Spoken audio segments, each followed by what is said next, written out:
आज पूरी दुनिया राष्ट्रोत्कर्ष दिवस मनाती है। आषाढ़ कृष्ण त्रयोदशी के दिन,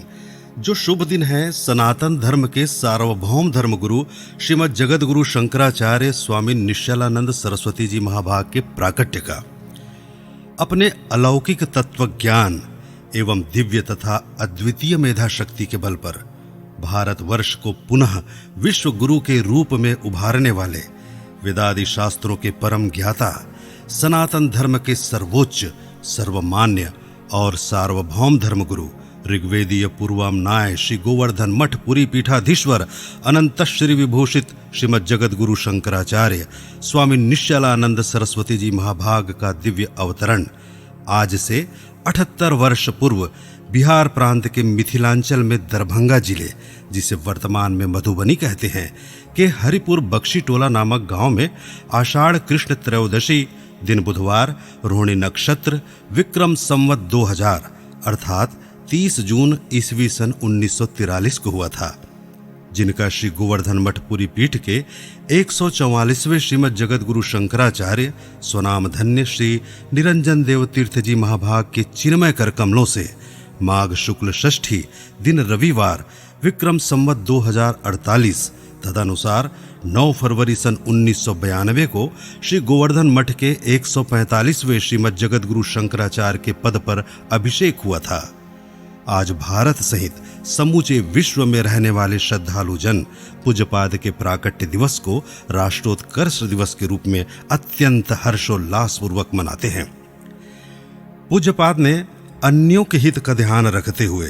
हिंदुओं के अस्तित्व और आदर्श की रक्षा तथा देश की सुरक्षा और अखंडता की भावना से चैत्र शुक्ल नवमी वर्ष 1992 को पीठ परिषद और उसके अंतर्गत पुरुषों के लिए आदित्य वाहिनी तथा देवियों के लिए आनंद वाहिनी नामक दिव्य संस्थाओं की स्थापना की,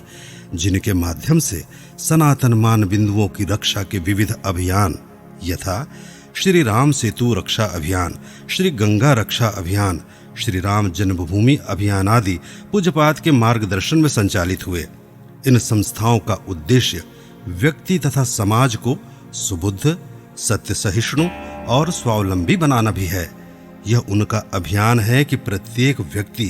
प्रतिदिन 1 रुपया और 1 घंटा समष्टि हित की भावना से निकाले तथा उसे अपने क्षेत्र को सुसंस्कृत बनाने में लगाए।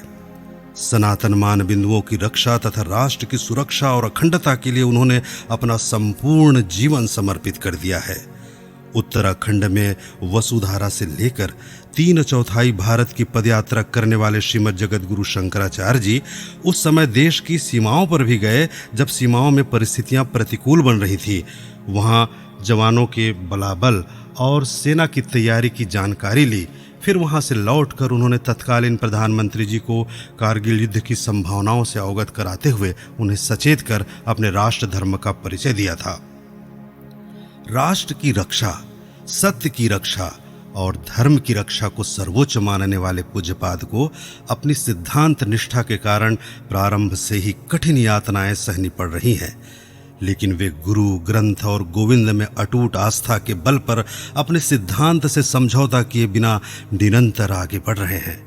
उन्हें तो गौ रक्षा के लिए तिहाड़ जेल भी जाना पड़ा, जब 7 नवंबर सन 1966 को नई दिल्ली में आयोजित गौ रक्षा के विशाल आंदोलन में संत महात्माओं तथा गौ भक्तों के साथ उन्होंने भी भाग लिया था, जिस पर उन्हें धर्म सम्राट स्वामी करपात्री जी महाभाग के साथ 9 नवंबर सन 1966 को बंदी बनाकर 52 दिनों तक तिहाड़ जेल में रखा गया था।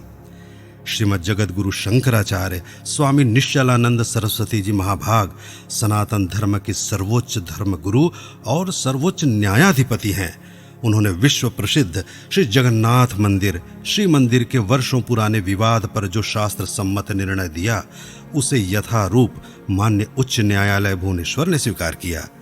इलाहाबाद हाई कोर्ट सहित नई दिल्ली स्थित देश के सुप्रीम कोर्ट में संविधान के स्वरूप पर उन्होंने वरिष्ठ न्यायाधीशों तथा अधिवक्ताओं के मध्य अपने वैदुष्यपूर्ण प्रवचन के माध्यम से जो प्रकाश डाला, वह भीतर से झकझोरने वाला है।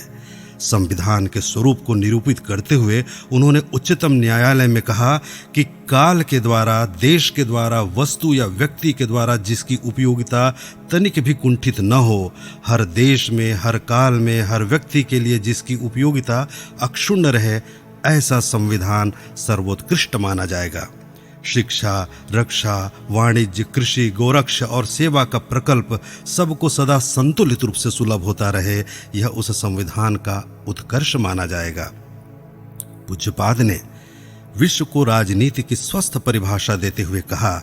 कि सुसंस्कृत, सुशिक्षित, सुरक्षित, संपन्न, सेवापरायण, स्वस्थ एवं सर्वहितप्रद व्यक्ति तथा समाज की संरचना विश्व स्तर पर राजनीति की परिभाषा उद्घोषित हो। इस परिभाषा के हर शब्द में समष्टि हित का सुंदर भाव सन्निविष्ट है। इसके क्रियान्वयन से विश्व का कल्याण सुनिश्चित है।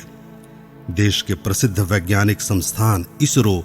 DRDO, IIT, ICMR, भाभा परमाणु अनुसंधान केंद्र सहित प्रतिष्ठित शिक्षण संस्थानों में वेद और विज्ञान विषय पर उन्होंने अपने प्रवचन के माध्यम से विज्ञान की ऐसी वेदादि शास्त्र सम्मत विवेचना की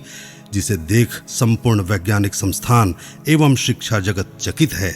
और एक अबोध बालक की भांति पूज्यपाद के श्री चरणों में बैठकर ज्ञान प्राप्त कर रहा है।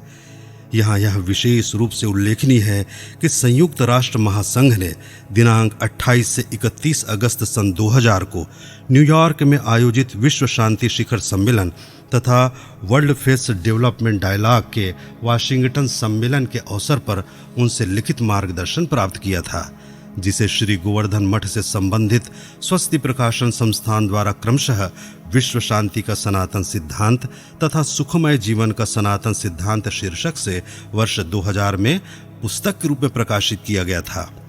कोरोना जैसी वैश्विक महामारी के कारण और उसके निदान के लिए उनके द्वारा दिया गया मार्गदर्शन अत्यंत अद्भुत होने के साथ साथ अनुकरणीय भी है, जो श्री गोवर्धन मठ के YouTube चैनल पर उपलब्ध है। पूज्यपाद ने धर्म, अध्यात्म, राष्ट्र एवं सनातन संस्कृति पर लगभग 200 दिव्य ग्रंथों की रचना की है और उनकी लेखनी निरंतर निर्बाध गति से जारी है। सिर्फ गणित विषय पर ही उन्होंने विलुप्त सूत्रों को अपनी अद्भुत प्रज्ञा शक्ति और मेधा शक्ति के बल पर पुनः उद्भाषित करते हुए 15 से अधिक दुर्लभ ग्रंथों की रचना की है। उनका प्रत्येक ग्रंथ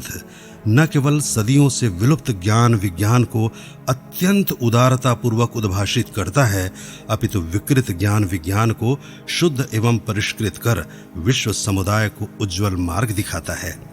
यह गर्व का विषय है कि विश्व प्रसिद्ध Cambridge university, Harvard university, Oxford university, उत्तर कोरिया, दक्षिण कोरिया, नेपाल, भूटान सहित अनेक देश महाराजा श्री के द्वारा रचित दुर्लभ ग्रंथों का लाभ उठा रहे हैं। यदि देश को पुनः विश्व मंच पर गौरवशाली स्थान दिलाना है तथा राष्ट्र का सही मायने में धर्म नियंत्रित, पक्षपात विहीन, शोषण विनिर्मुक्त, सर्वहितप्रद चतुर्दिक विकास करना है तो शासन तंत्र का यह पुनीत दायित्व है कि वह श्री चरणों में बैठकर राष्ट्र के उत्कर्ष के लिए मार्गदर्शन प्राप्त करे। साथ ही महाराजा श्री द्वारा रचित एवं संपूर्ण विश्व को दिशा देने वाले ऐसे दुर्लभ ग्रंथों का समष्टि हित की भावना से व्यापक प्रचार प्रसार करे तथा उन्हें विद्यालयीन और महाविद्यालयीन पाठ्यक्रमों में सम्मिलित कर उसके अध्ययन, अध्यापन एवं प्रशिक्षण की सर्वत्र व समुचित व्यवस्था करे, ताकि देश की मेधा शक्ति, रक्षा शक्ति, वाणिज्य शक्ति और श्रम शक्ति को दिशाहीन होने से बचाया जा सके एवं पूज्यपाद द्वारा प्रदत्त ज्ञान विज्ञान से सबकी मेधा शक्ति को समृद्ध एवं सशक्त बनाकर उसका राष्ट्रहित में उपयोग किया जा सके। पूज्यपाद के प्राकट्य दिवस के अवसर पर भगवान श्री चंद्रमौलीश्वर से प्रार्थना है कि अखिल विश्व के पथ प्रदर्शक, सनातन धर्म के रक्षक तथा भगवान श्री जगन्नाथ महाप्रभु की चल मूर्ति पूज्यपाद श्रीमद् जगद्गुरु शंकराचार्य स्वामी श्री निश्चलानंद सरस्वती जी महाभाग को वे स्वस्थ और सुदीर्घायु जीवन प्रदान करें, ताकि उनके आध्यात्मिक मार्गदर्शन में व्यक्ति, समाज और राष्ट्र का सर्वविध उत्कर्ष हो सके, विश्व का कल्याण हो सके। हर हर महादेव।